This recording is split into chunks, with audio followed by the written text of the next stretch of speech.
All right, so look, I had to speak on this before I go to bed, otherwise I'm gonna forget. I meant to do this earlier, and now it's 1:30 in the morning and I'm ready to go to sleep. But if I don't do this now, I'm gonna forget. So this morning when I opened my door, this guy right here, he was laying on the ground, right? But not him, like this picture right here was laying on the ground, and it caught me off guard. I'm unfamiliar with this image, so I was kind of taken aback. And then I read the caption about the memorial of Jesus' death, and I said, "Well, what the hell? What is this?"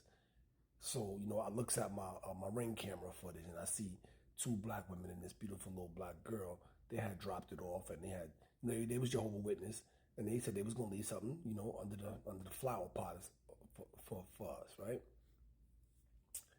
So I was like, wow, I never, never really never have really given much thought to the Jehovah's Witness, and that they would have their own image of Jesus and not, this one, this typical one that we see.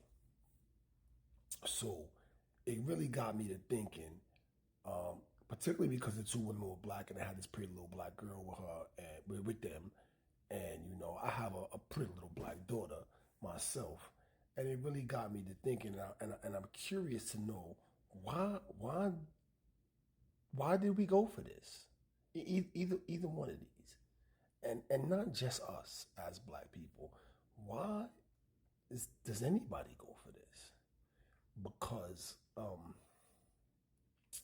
neither one of these images look anything like the Bible describes Jesus as looking.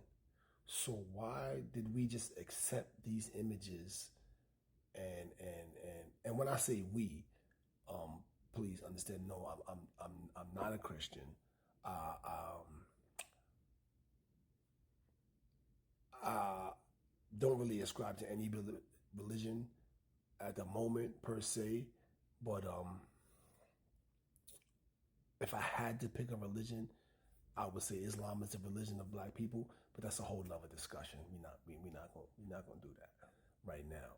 But why do we human beings accept this and this as images of Jesus Christ when the Bible gives a very clear description of a man that doesn't look like either one of these images?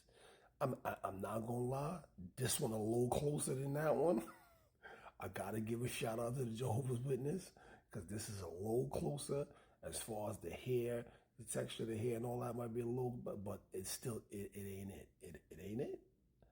So can somebody please explain to me how did they do this to us, man?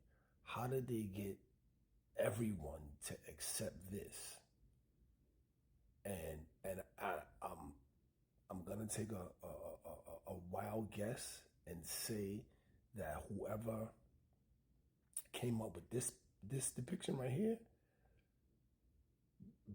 used that as the base. They read the description of the Bible and they changed up the hair texture or what have you, but they come from the same place. How did they do that? How did they convince us to read the book but accept this picture? Oh, excuse me, that picture. And this one, I guess they convinced the Jehovah's Witnesses the same thing. Read the book and accept that picture. Now I don't know if